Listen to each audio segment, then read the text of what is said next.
नमस्कार, मैं केतकी चितले।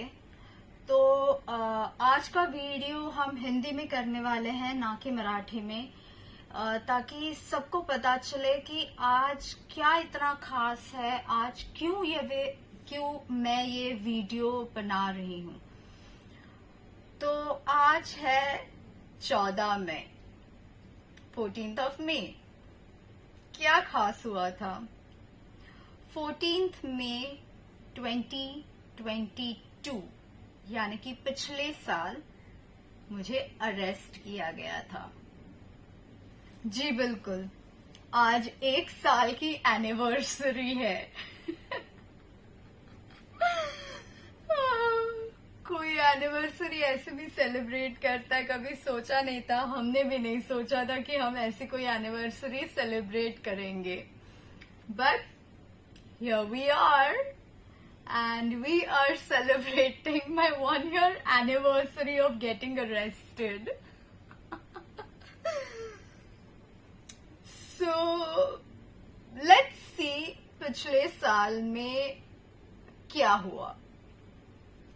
13 मई को हमने एक किसी और की पोस्ट कॉपी पेस्ट करके अपने वॉल पे डाल दी। नतीजा क्या हुआ? 13 मई शाम को हमने वो पोस्ट डाली। 14 मई को 4-4:15 बजे हमारे घर के दरवाजे की घंटी पागलों की तरह बजने लग गई। मतलब इतना दबाया बेचारी को कि मॉलेस्टेशन घंटी से ही शुरू हो गया। दरवाजे की बेल से ही मॉलेस्टेशन स्टार्ट हो गया। पहले तो बेल की मॉलेस्टेशन कर दी ये लोग ने, विनय भंग कह सकते हैं, इतना जोर से बेल का बटन दबा रहे थे।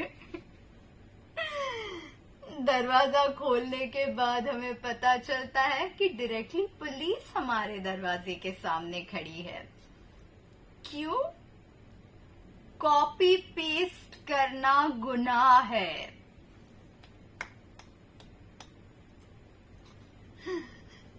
अपेरेंटली। अब पुलिस का भी एक पहलू देख लीजिए कि ये जो हम इसे एक इनविजिबल हैंड कहते हैं। पपेट मास्टर जो होता है ना, पपेट जो करते हैं, कठपुतलियां। हमें कभी कठपुतली कौन चलाता है वो इंसान नजर नहीं आते, हमें हमेशा कठपुतलियां नजर आती हैं। और पुलिस एक घिनौनी कठपुतली है। ये दरवाजे पे आए, इन्होंने हमें झूठ बोला कि हमें स्टेटमेंट के लिए पुलिस थाने आना पड़ेगा। हालांकि प्रोटोकॉल या फिर लीगली आपको एक खत दिया जाता है, जब कहा जाता है कि इस वक्त इस दिन इस वक्त आप पुलिस XYZ पुलिस थाने में हाजिर रहिए। ये प्रोटोकॉल है। ऐसे कुछ भी नहीं हुआ, डायरेक्ट दरवाजे पे ही पुलिस। वाह भाई, स्पेशल ट्रीटमेंट।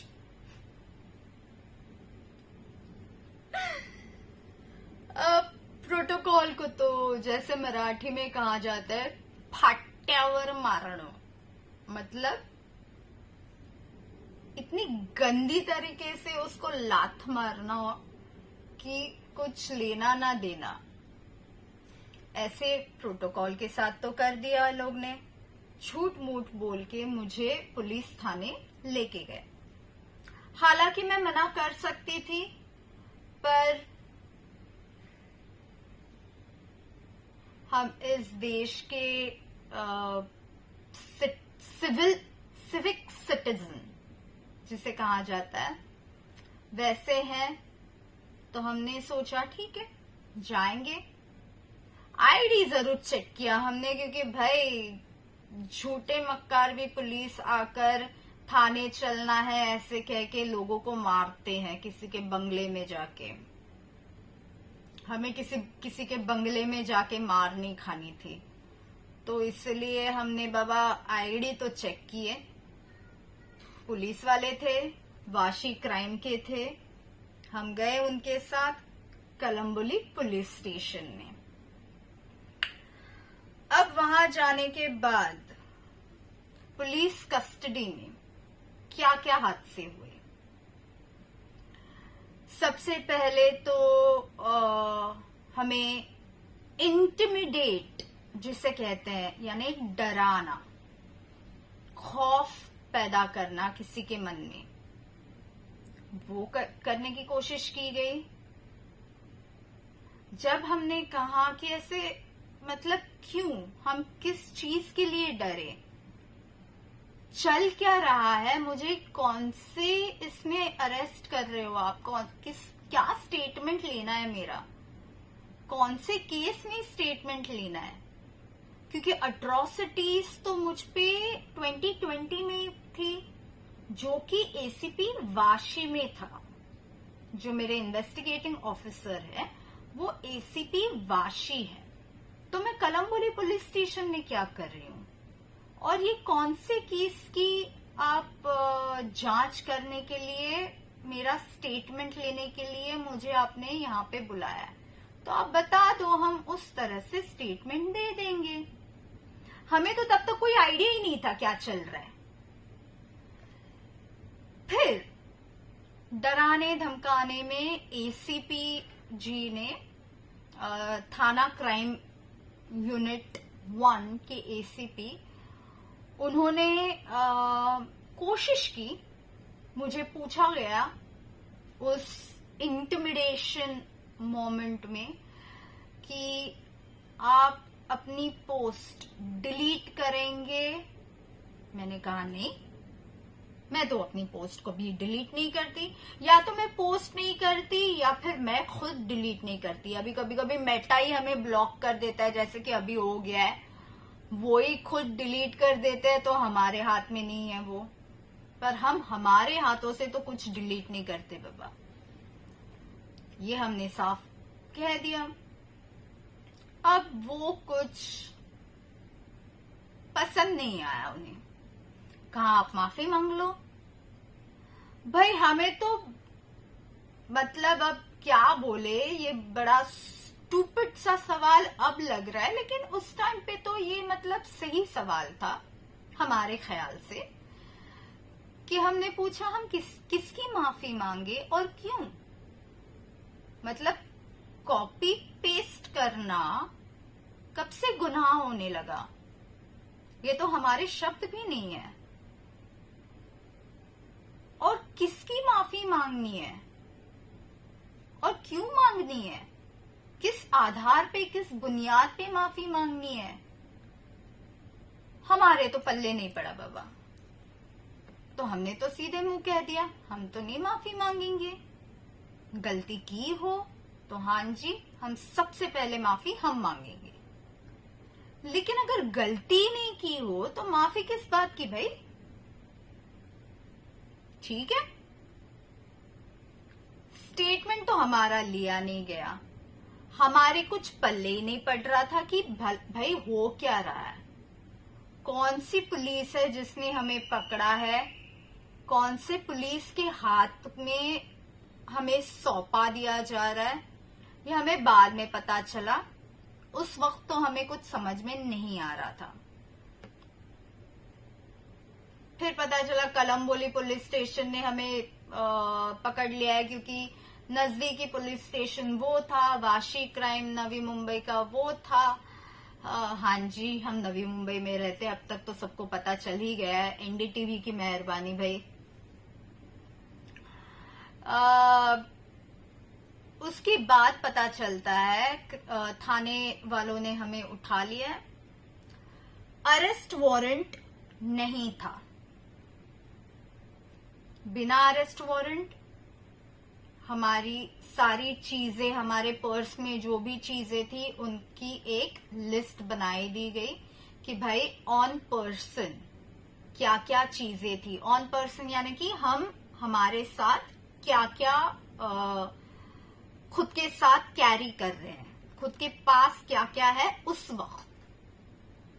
बिना बताए जरा फोन दिखाइए तो आपका, ऐसे कह के हमारा फोन भी जब्त कर लिया गया।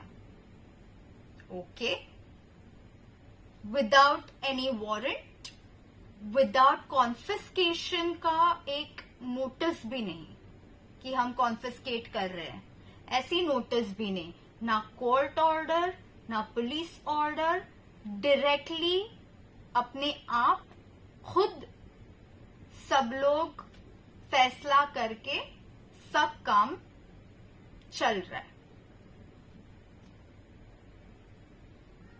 कठपुतलियां।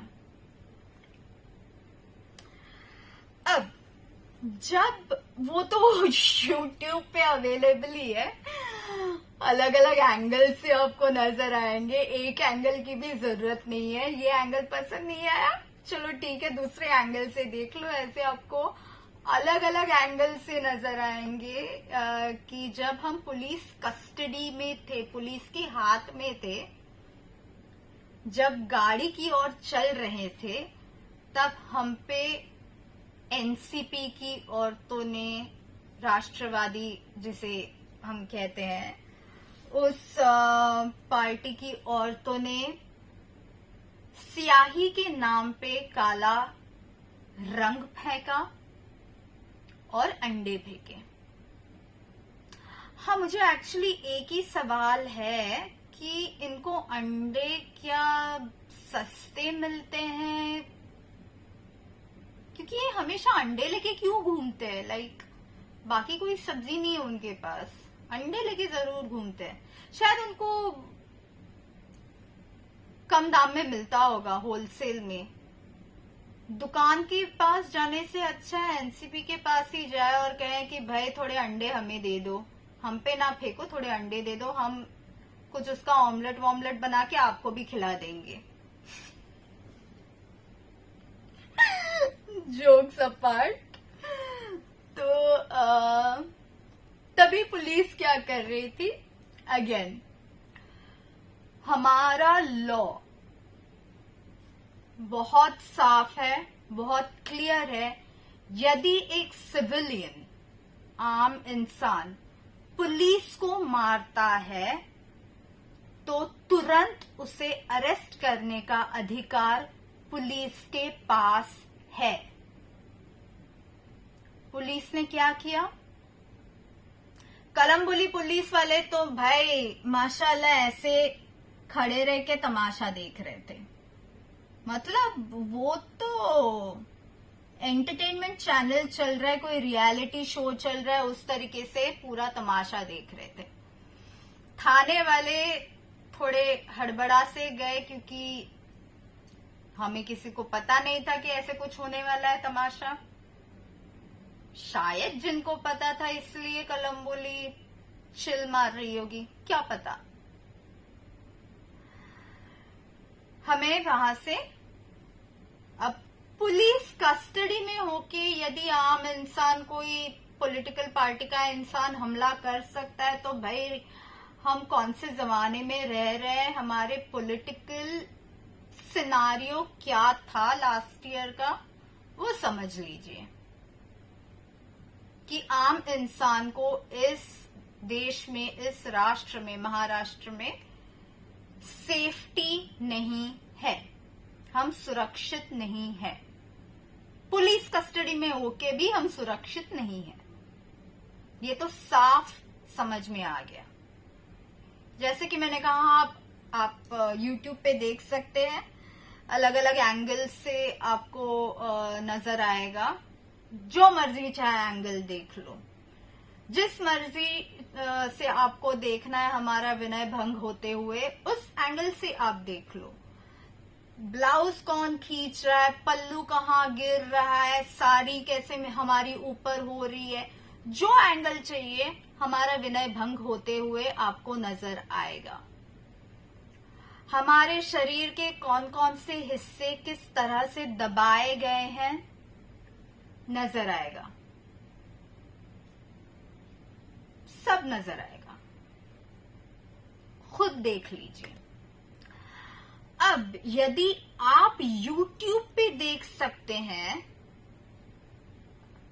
साफ अगर आंखें हैं, बटन नहीं है, आंखें हैं जिस इंसान को, वो देख सकता है कि किस तरह से हमारा विनय भंग हो रहा है, किस तरीके से पुलिस कस्टडी में होके भी हमें मारा गया है, पुलिस वालों को मारा गया है। लेकिन इस वक्त महिला आयोग क्या कर रही है? 1 साल हो गया, महिला आयोग क्या कर रही है?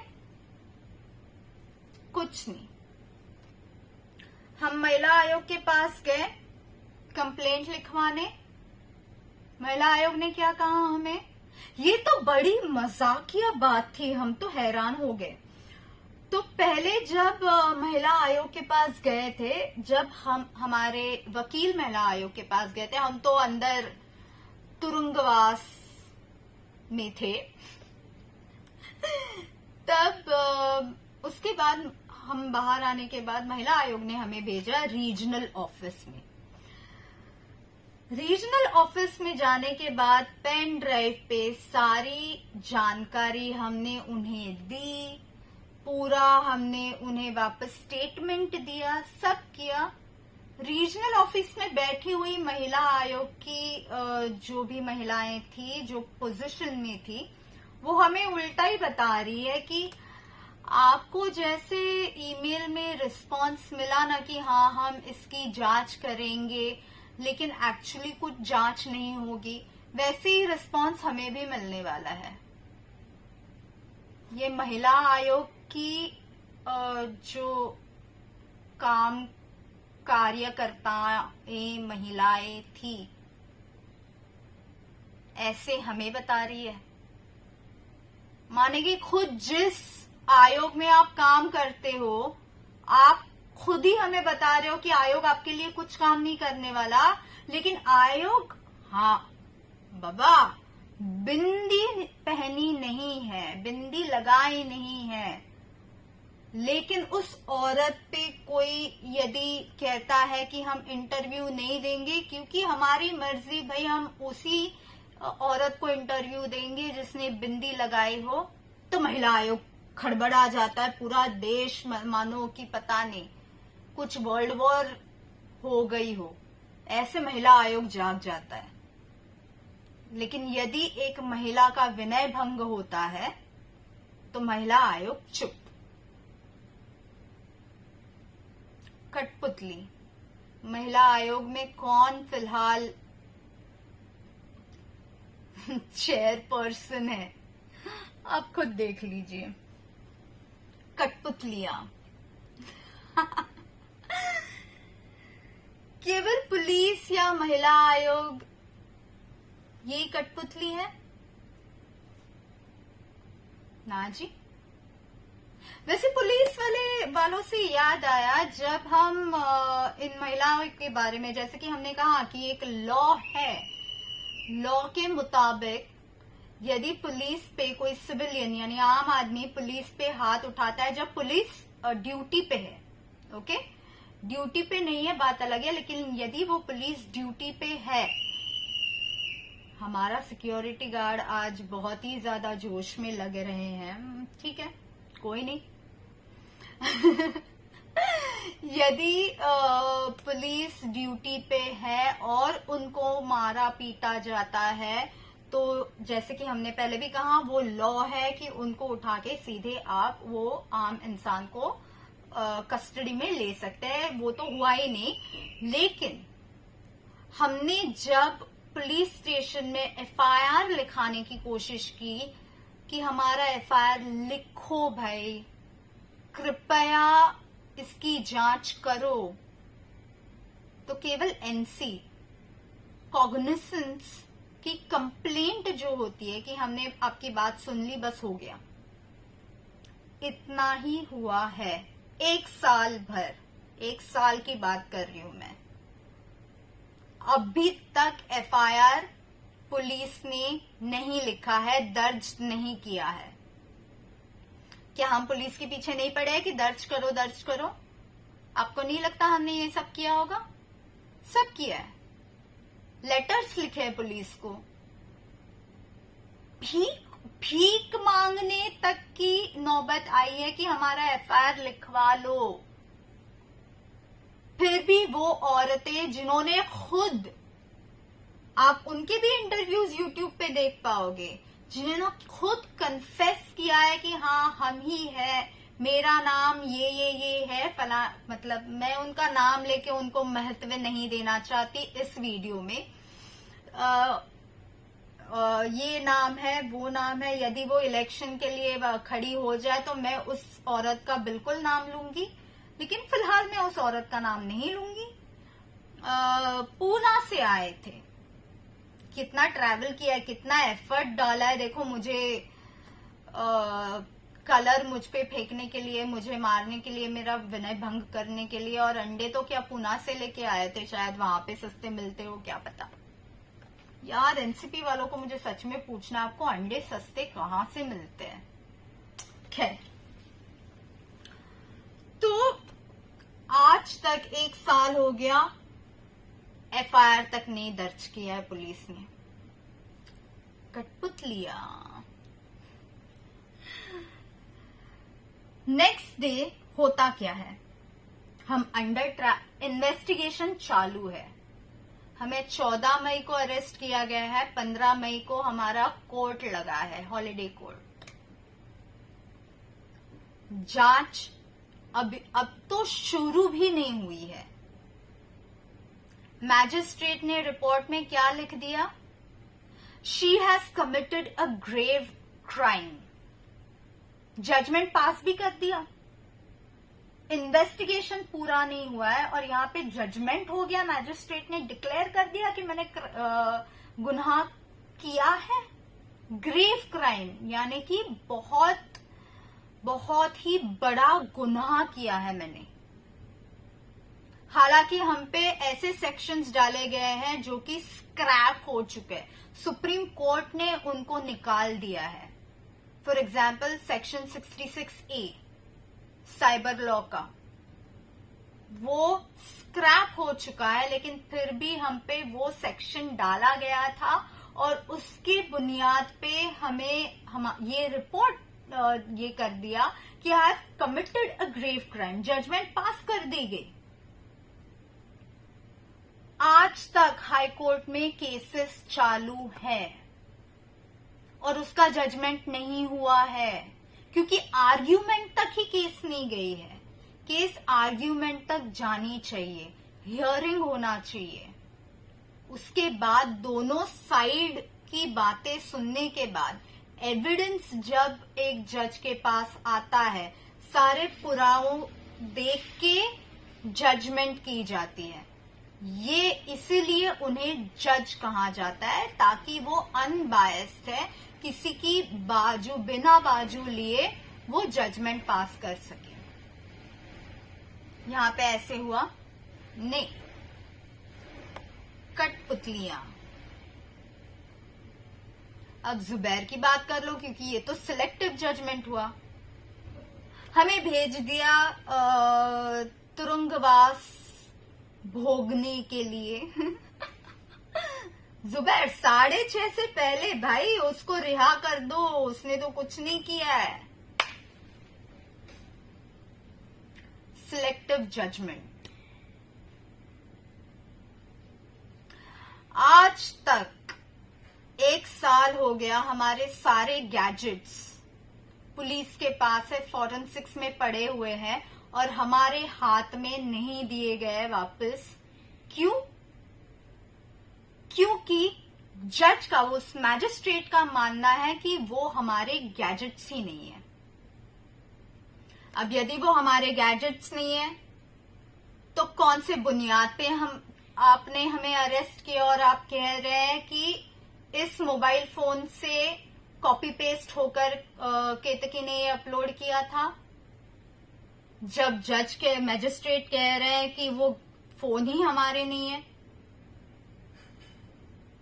हम कह रहे हैं वो फोन हमारा है, पुलिस कह रहे हैं वो फोन केतकी का है, लेकिन जज का कहना है वो हमारे गैजेट्स नहीं है। ये है हमारी जुडिशियरी सिस्टम। उसमें गवर्नमेंट चेंज हो गई बीच में, लगा कुछ अलग होगा, गवर्नमेंट कुछ करेगी। क्या कर रही है गवर्नमेंट, ये भी सवाल उठाया जा सकता है। पहली वाली गवर्नमेंट सबको उठा के जेल में भेज रही थी, क्यों? कॉपी पेस्ट करने के लिए। महिला आयोग कुछ नहीं, बिंदी मत लगाओ, और ये जो सूडो फेमिनिज्म है, तब महिला आयोग जगेगी, बिल्कुल जगेगी। आम आदमी के हिसाब से हमें ये सोचने की बात है कि हम किसको वोट दें और क्यों वोट करें। 1 साल है लोकसभा के लिए, तो ये सोचने वाली बात है। ये हमारे साथ हुआ है, या आपके साथ भी हो सकता है। क्या हो रहा है हमारे देश में, सोचिए, सवाल उठाइए, क्योंकि हमारे देश में ऑपोजिशन करने के लिए एक ऑपोजिशन पार्टी या फिर ऑपोजिशन पोजीशन वाले एक ही थाली के सारे चट्टे पट्टे लगने लगे हैं। हमें as a common man opposition बनना जरूरी है। गवर्नमेंट को एक लाठी मारना हमें जरूरी पड़ गया है अभी, क्योंकि ऑपोजिशन तो कुछ काम नहीं करती। ऑपोजिशन में कोई भी पार्टी हो, खाली एक दूसरे के ऊपर उंगलियां उठाई जाती है। ये आपने गलत किया, वो आपने गलत किया।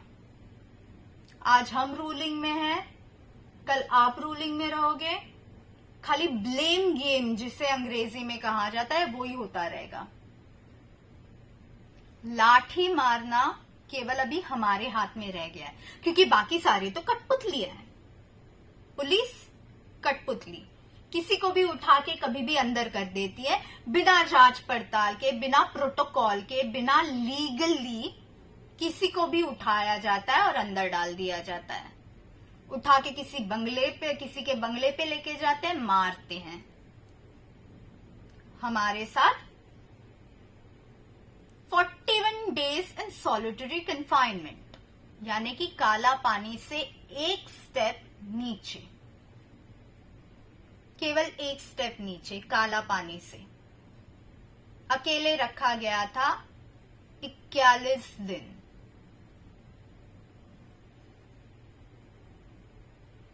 क्यों? क्योंकि हमने एक पोस्ट कॉपी पेस्ट की। अब ये इनविजिबल, ये पपेट मास्टर कौन है? क्या कोई एक व्यक्ति है? इकोसिस्टम है जहां बहुत सारे, बहुत well oiled, well functioning machine, क्योंकि जुबैर को तो 6:30 बजे मिल ही जाती है ऑर्डर। हमें आंखें खोलने की जरूरत है। हमें तय करना है, क्या आपको भी हमारे जैसे अंदर जाना है, या आपको आपके राइट्स के लिए लड़ना है।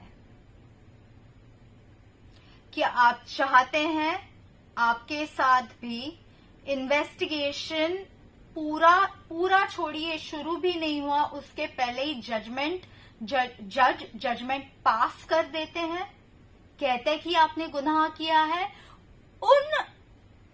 उन सेक्शंस को जो कि ऑलरेडी सुप्रीम कोर्ट ने स्क्रैप कर दिए गए, उन सेक्शंस के आधार पे जजमेंट पास कर रहे हैं, क्योंकि उन मैजिस्ट्रेट को ही पता नहीं है कि वो स्क्रैप हो गया है। कौन से लेवल के जजेस जजमेंट दे रहे हैं हमारे देश में? क्या ये जुडिशियरी को सोचने की बात नहीं है? क्या ये हमने सवाल पूछने की बात नहीं है? जर्नलिस्ट को तो छोड़ ही दीजिए, जर्नलिस्ट तो माने फोर्थ पिलर कहलाने के लायक ही नहीं है। हम जो किताब लिख रहे हैं, यदि कोई पब्लिशिंग हाउस है जो रेडी है पब्लिश करने के लिए, तो आपको जर्नलिस्ट के बारे में भी पता चल जाएगा कि कैसे जर्नलिस्ट एक अलग ही कठपुतली है, कैसे अलग ही तरीके से वो नैरेटिव माने पूरा झूठा नैरेटिव लिख देते हैं। जो हमने कहा भी दी वो भी जर्नलिस्ट छाप देते हैं। ये आपको उस किताब में बिल्कुल पढ़ने मिलेगा। यहीं पे आज का वीडियो हम समाप्त करते हैं। आई होप कुछ बेंच बदला है, तो आई होप ये 1 साल में कुछ हो जाए।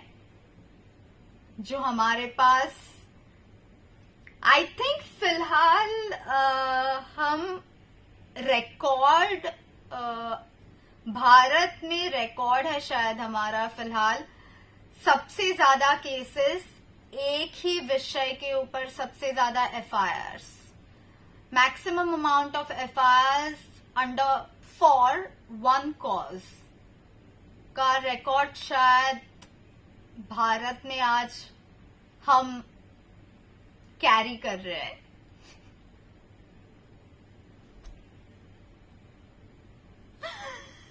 $22 FIRs and 4 NCs